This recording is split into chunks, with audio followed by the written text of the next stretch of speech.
Hello everyone, मैं अंजलि और आज हम आप सबका आश्रम स्टडी चैनल पे बहुत बहुत स्वागत करते हैं। आज का जो हमारा सेशन है वो पॉलिटी के ऊपर है और जो हमारा टॉपिक होगा वो होगा संघ व उसके राज्य क्षेत्र से लिया गया है। तो आप लोग पूरे सेशन को बहुत ही अच्छे से ध्यानपूर्वक सुनिएगा और आपने कितने मार्क्स स्कोर किया है 10 में से वो भी अपने कमेंट सेक्शन में बता दीजिएगा लास्ट में। तो अब हम अपने सेशन को स्टार्ट करते हैं। हमारा पहला क्वेश्चन है, भारत संघ में कितने राज्य हैं? तो हमें बताना कि भारत जो है उसमें कितने राज्य हैं। तो हमारा जो भारत है उसमें 28 राज्य हैं और 9 केंद्र शासित प्रदेश हैं। ठीक है, पहले कितने राज्य थे? 29 राज्य थे। ठीक है, अब कितने हो गए? 28 राज्य। और कितने केंद्र शासित प्रदेश? 9 केंद्र शासित प्रदेश। तो इसका करेक्ट ऑप्शन कौन सा होगा? 28 राज्य। भारत में कितने राज्य हैं? 28 राज्य हैं। सेकेंड है हमारा, मूल संविधान में राज्यों में कितने वर्गों में रखा गया था? देखिए, जो हमारा मूल संविधान है उसमें राज्यों को 3 वर्गों में रखा गया था। तो 3 वर्ग कौन कौन से हैं?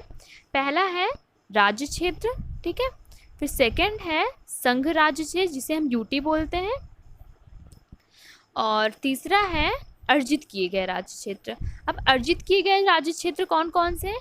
मान लीजिए बांग्लादेश और इंडिया का बंटवारा हुआ और हमारा जो बांग्लादेश का कुछ भाग है वो इंडिया में आ गया, तो वो क्या हुआ? अर्जित किया गया राज्य क्षेत्र। तो इसीलिए हमारे राज्यों को कितने वर्गों में रखा गया? 3 वर्गों में रखा गया। इसका करेक्ट ऑप्शन कौन सा है? सी है। थर्ड है, निम्नलिखित जोड़ों में किसने देशी रियासतों को भारतीय संघ का अंग बनाने में सबसे महत्वपूर्ण भूमिका अदा की थी? जैसा कि हम लोगों को पता है कि देशी रियासत हैं उनको भारतीय संघ का अंग बनाने में सबसे ज़्यादा सरदार पटेल की भूमिका हुई है। ठीक है, तो इसीलिए हमेशा उन्हें याद किया जाता है क्यों उन्होंने क्या किया था? देशी रियासतों को भारत में मिलाने का काम किया था। तो एक उनके साथ और उनके सहयोगी थे, उनका नाम था वीपी मेनन। ठीक है, तो सरदार पटेल और वीपी मेनन क्या किए थे?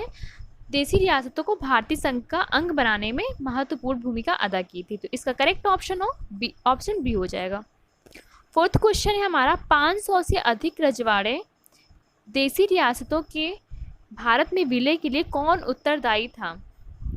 तुम्हें बताना कि 500 से अधिक रजवाड़ों के भारत में विलय के लिए कौन उत्तरदायी था। तो कौन था? सरदार पटेल थे। जैसा कि हम लोगों को पता ही है कि सरदार पटेल और वीपी मेनन, कौन थे? वीपी मेनन और सरदार पटेल। इसका सी करेक्ट ऑप्शन है।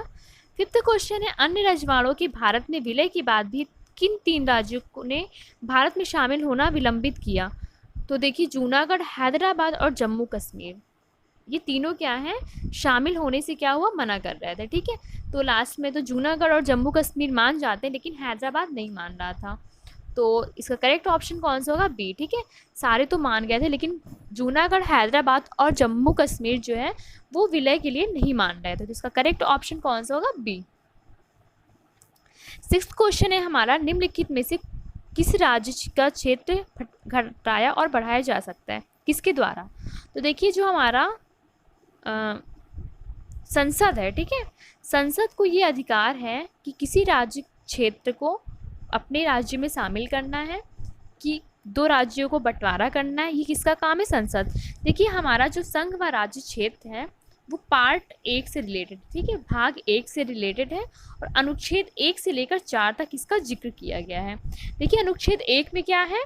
भारत क्या है? राज्यों का संघ है। ठीक है, और अनुच्छेद 2 में क्या बताया गया है? अनुच्छेद 2 में नए राज्यों को भारत में शामिल करने का जो अधिकार है वो है। और अनुच्छेद 3 में क्या है? संसद जो है वो साधारण बहुमत से नए राज्यों का गठन करेगी। और अनुच्छेद 4 क्या है? अनुच्छेद 2 और 3 को 368 के संविधान संशोधन में नहीं रखा गया है। ठीक है, तो ये हमारा पूरा संघ व उसके राज्य क्षेत्र का विषय है। तो मैं आप लोगों को एक बार सारा लिख देती हूँ। देखिए, संघ व राज्य क्षेत्र भाग 1 से रिलेटेड है, अनुच्छेद नंबर 1 से लेकर 4 तक। अनुच्छेद 1 में क्या है? भारत राज्यों का संघ है। अनुच्छेद 2 में क्या है? संघ मतलब राज्यों को भारत में शामिल करने का अधिकार संसद को है। और अनुच्छेद 3 में क्या है? संसद साधारण बहुमत से किसी भी राज्य को शामिल करेगी। अनुच्छेद 4 में क्या है? साधारण बहुमत से किया गया संशोधन। अनुच्छेद 2 और 3 जो है वो उनका क्या है? 368 के अंतर्गत नहीं आएगा। ठीक है, क्योंकि अनुच्छेद 368 के अंतर्गत क्या आते हैं? विशेष बहुमत से के द्वारा संशोधन जितने भी किए जाते हैं वो आते हैं, लेकिन जो साधारण बहुमत से होता है संशोधन वो अनुच्छेद 368 के अंतर्गत नहीं आते। इसीलिए जो अनुच्छेद 3 में जो संसद जो है साधारण बहुमत से संशोधन करती वो क्या है, अनुच्छेद 368 के अंतर्गत नहीं आता है और अनुच्छेद 2 भी नहीं आता है। तो इस प्रकार हमने समझा पूरा संघ व उसकी राज्य क्षेत्र। तो 7वां क्वेश्चन क्या कह रहा है, नए राज्यों के गठन अथवा सीमा में परिवर्तन करने का अधिकार किसे है। देखिए अभी हमारा जो तेलंगाना है एक नया राज्य बना मान लीजिए, ठीक है, और लद्दाख जो है मान लीजिए कोई एक ऐसी स्टेट है जो एक नया हमारा संघ राज्य क्षेत्र बना, ठीक है, यूटी बना। तो ये सब करने का अधिकार किसको दिया गया है कि कोई भी राज्य को शामिल करना या नए राज्य का गठन करना, ये कौन कर सकता है। तो ये अधिकार जो है संसद को दिया गया है और संसद क्या करेगी, साधारण बहुमत से, ठीक है, साधारण बहुमत से उसे पास करेगी। तो इसका ऑप्शन कौन सा होगा, डी जो है इसका करेक्ट ऑप्शन होगा। यानी कि संसद को यह अधिकार दिया गया है नए राज्यों के गठन या वर्तमान राज्यों के क्षेत्र या सीमा या नामों में परिवर्तन करने का अधिकार संसद को। ये सारा आर्टिकल नंबर 2 में है, ठीक है, आर्टिकल नंबर 2 में है। 8वां क्वेश्चन है, राज्यों में पुनर्गठन संबंधी विधेयक को संसद में प्रस्तुत करने से पूर्व किसकी सहमति प्राप्त करना आवश्यक है। तो इसमें लिखा हुआ कि राज्यों में पुनर्गठन संबंधी विधेयक को संसद में प्रस्तुत करने से पूर्व किसकी सहमति प्राप्त करना आवश्यक है। तो हमें इसका करेक्ट ऑप्शन बताना है कि किसकी सहमति प्राप्त करना आवश्यक है। देखिए तो इसका करेक्ट ऑप्शन होगा राष्ट्रपति, ठीक है, राष्ट्रपति करेक्ट ऑप्शन होगा। यानी राष्ट्रपति से परमिशन लेकर संसद क्या करेगी, राज्यों के पुनर्गठन संबंधी विधेयक को संसद में प्रस्तुत करेगी, ठीक है।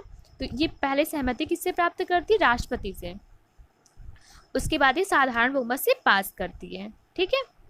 तो इसका करेक्ट ऑप्शन कौन सा होगा, राष्ट्रपति। 9वां है, किसी राज्य के नाम में परिवर्तन करने का अधिकार निम्नलिखित में से किसे प्राप्त है। तो संसद को प्राप्त है और संसद साधारण बहुमत से करेगी। तो इसका बी ऑप्शन सही है। और संसद अगर ये लाती है विधेयक तो उससे पूर्व अनुमति किसका ले रहेगा, राष्ट्रपति का रहेगा। 10वां क्वेश्चन है हमारा, भारत संघ में किसी राज्य को शामिल करने का अधिकार किसे है। यानी कि किसे है कि वो भारत संघ में किसी राज्य को शामिल करने का अधिकार है। तो हमने आपको बताया कि ये अधिकार जो है संसद को है, ठीक है। तो इसका सी ऑप्शन जो होगा वो करेक्ट होगा। और संसद जो है साधारण बहुमत से ये लाएगी और दोनों सदनों में, और ये दोनों सदनों के द्वारा पास किया जाएगा साधारण बहुमत से, और उससे पूर्व राष्ट्रपति की अनुमति होना आवश्यक है। इस प्रकार हमने संघ व राज्य क्षेत्र को पढ़ा बहुत ही अच्छे से। आप लोगों को हमें लगता है समझ में आया होगा। और ये ज़रूर याद रखिएगा कि जी भाग 1 में इसका जिक्र किया गया है और आर्टिकल नंबर 1 से लेकर 4 तक, क्योंकि अक्सर एग्जाम में ये ज़रूर पूछ लेता है कि जो संघ व राज्य क्षेत्र है वो किस भाग में है उसका प्रयोग। तो भाग 1 में है और अनुच्छेद 1 से लेकर 4 तक है। और अनुच्छेद 1 में क्या कहा गया, भारत राज्यों का एक संघ है। तो थोड़ा सा हम देख लेते हैं यहाँ पर कि भारत को राज्यों का संघ अनुच्छेद 1 में क्यों कहा गया है। देखिए भारत को इसलिए कहा गया कि मान लीजिए भारत है, ठीक है, भारत में हमारे क्या है, संघ है, ठीक है, और राज्य है, ठीक है, संघ और राज्य है, ये राज्य है और ये संघ है। तो इनसे मिलकर हमारा क्या बना हुआ है, भारत बना हुआ है। तो इसलिए क्या कहा गया है, भारत राज्यों का संघ है, ठीक है। तो आई होप आप लोगों को लेक्चर समझ में आया होगा। तो थैंक्स फॉर वॉचिंग। और आप लोग चैनल को प्लीज़ ज़्यादा से ज़्यादा लोगों के पास शेयर कर दीजिएगा। और आप लोग अगर सब्सक्राइब नहीं किए चैनल तो सब्सक्राइब कर दीजिएगा, क्योंकि इससे क्या होगा, अगर आप सब्सक्राइब कर देंगे तो जितनी भी नोटिफिकेशन आएंगी वो आपके तक पहुंच जाएंगी। और जो बेल आइकन है उसे भी प्रेस कर दीजिएगा, जिससे जितने भी अपडेट होंगे आगे की वो आपको तुरंत ही पता चल जाएगा। और अपने फ्रेंड्स को ज़रूर से ज़रूर इसे शेयर करने को बोलिएगा।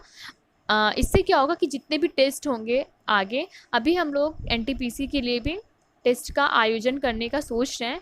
तो आप लोग अपने से जितने फ्रेंड होंगे आपके जान पहचान में उन्हें ये शेयर कर दीजिएगा, जिससे उन्हें भी इस टेस्ट में शामिल होने का मौका मिले। और आप भी प्लीज़ ज़्यादा से ज़्यादा लोग इसे देखिए और सब्सक्राइब करिए चैनल को। तो आप लोगों का सपोर्ट चाहिए, तभी एनटीपीसी का बैच स्टार्ट होगा। तो थैंक यू, धन्यवाद।